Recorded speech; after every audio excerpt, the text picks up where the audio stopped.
a lot of listeners might not be like familiar with like all your background. So if you want to take it back, like, do you remember the first song you ever wrote? And like God. take us from there to how you got here today. Like, Oh my gosh. if you can, you know, if you can go that far back. If I can go that far back, I can go that far back. I wrote my first song when I was 14. Okay. And it was called Sophisticated But Not Too Sedity. Nice. It was the most horrible song, but I took it to my high school the next day. I played it for my choir friends, and they were like, yo, that's dope, that's dope. That's And hot. that's when I kind of realized that I liked to do music and that I wanted to do music. And and then I kind of continued writing during high school. And about junior year, when I was about 16, I decided that I wanted to do it full time. Right. Graduated from high school, hooked up with somebody who wanted to help me with my career. I got a deal when I was 19. Wow. And I was working with the biggest and the best producers and songwriters, flying all over the country. I did a few tours while I was there at the label, and fast forward till I was about 23, I kind of realized that I didn't want to be at the label anymore. Right. I was at Universal Motown Records Group, and I asked to be released. That's something crazy that only a crazy person would do. Right, so you didn't get dropped, you decided to leave. I asked to be released. It was November of 2009, I believe. Wow. And I just got so tired. And I was like, you know what? I want to be independent. I want to put out the music that I want to put out. And I was like, I don't know what the process is, but let's contact Legal Affairs or whatever. Let's get me out of here. And I've been independent since about February of this year, working on my debut album, Almost Wrote You a Love Song. It's free. It's dropping very soon. Nice. And just really trying to rebuild myself out here, because after I left the label, I kind of had to take a minute. I had to go underground into hibernation and get my mind right again. That was a big experience for me. So I'm back now and I'm feeling good.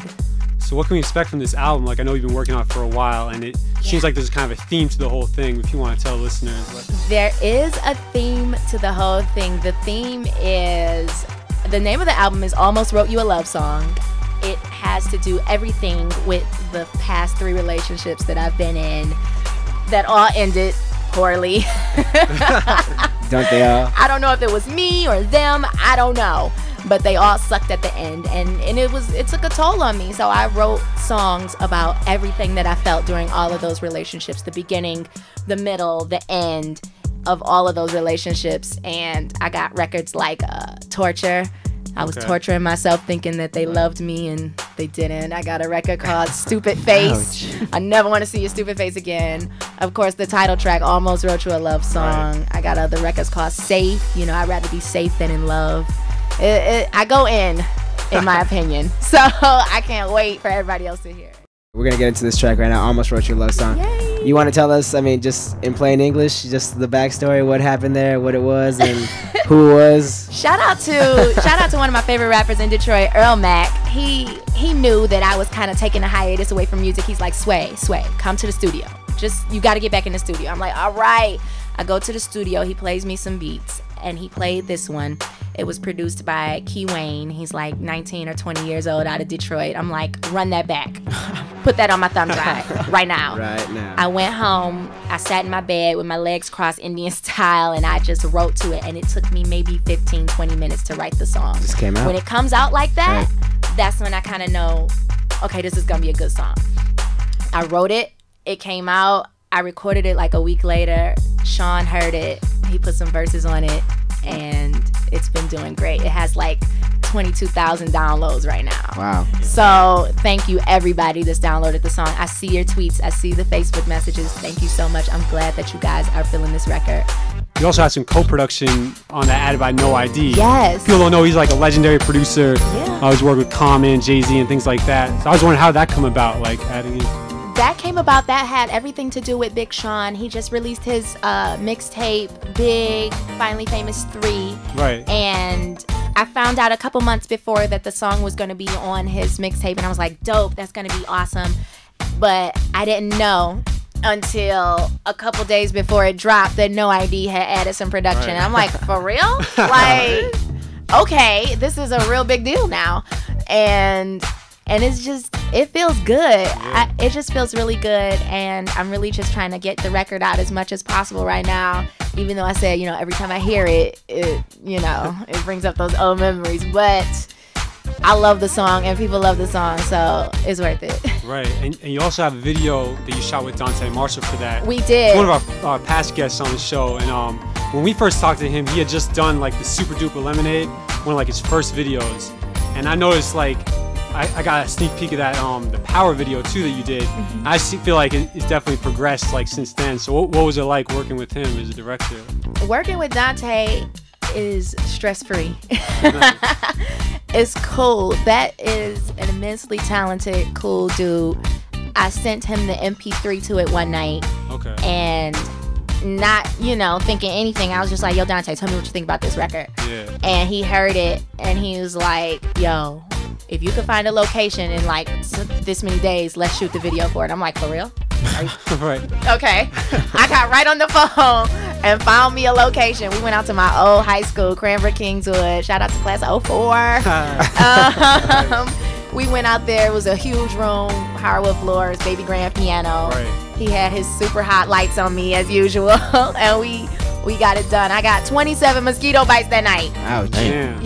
A labor of love. Yeah. For the love of the game. Oh man, but working with him is great. We did the Almost Wrote Your Love Song video with Sean. Then we did the Power video together, Right. and I really enjoy working with him. While you were signed, you also went on tour with Estelle and Solange. Yeah, I did. Which sounds like a crazy lineup. Like any specific memories from any cities or anything like that you took from that? Ooh, I remember this one time. I'm a big Solange fan. Right. I love her. I remember my first night on the tour, Kansas City. I was standing outside the venue waiting to sound check, and her guitar player walked up to me and was like, yeah, so tonight, which one are we gonna do first? And I'm like, huh? I turned around and he was like, oh, my bad. He thought I was Solange. And I was like, oh my gosh, he thought I was Solange. No, but I love her. And then one particular night, we were in New Orleans, and we were all walking the French Quarter, like everybody's crew, and she was just like talking to me. She's like, so how old are you? I was like, 23. She's like, oh, I'm 23 too. Like, she's a real cool girl, and it was great to be like, Estelle was walking with us too, and that felt real good to be walking amongst my peers in the French Quarter, like, right. Just like, hell yeah. Yeah. Hell yeah. That was I a feel dope great. moment. Right. And so how was it performing with Big Sean? Did you guys go on stage this like past Wednesday or Thursday? Right? Thursday night was our first time performing Almost Wrote You a Love Song together. Wow. And we were up at Michigan State University, and it felt real good. I had done the record a few times by myself, but it was our first time being on stage together. We had the two spotlights, and we were playing off of one another. Right. It felt really good, and the crowd responded to the I think everybody likes this one line, now you ain't got nothing with your stupid name in it. I think people really like that line, so they were like, oh yeah, on that part. So it felt good to be doing the record, and we're doing it again in Atlanta on the 18th. Oh, nice. So I'm excited to get down there and do that. Hey, hey, oh yeah. Oh yeah, yeah. Oh, all I want is you. I'm thinking. Okay, here we go. I'm so tired of writing sad songs about you, baby. I'm so tired of walking around my city feeling half crazy.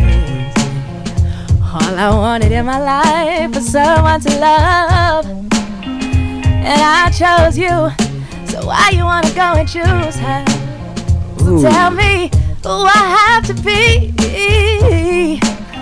to get some reciprocity. Do I gotta get down on my hands and knees and beg you please to love me? I will if I have to, 'cause all I want is you. All I want is you. All I want is you. But you got me out here looking like fool for the fool. All I want is you. All I want is you. All I want is you.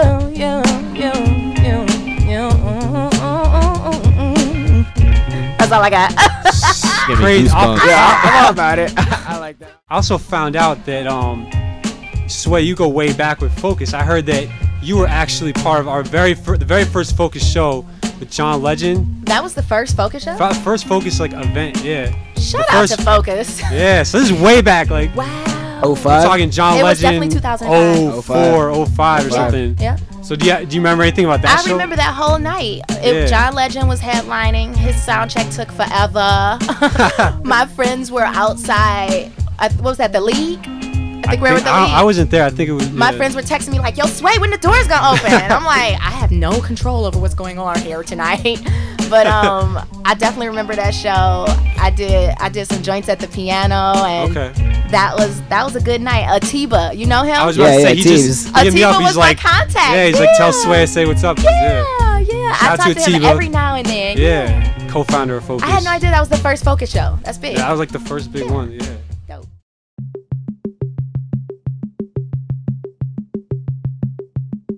Tried to write a love song. I wanted it to be just right. Tried to make it beautiful, but all I could think about was our last fight. I was gonna play it on piano. Had the drums coming real bold, but I couldn't think of anything good to say. So the big ballad strings on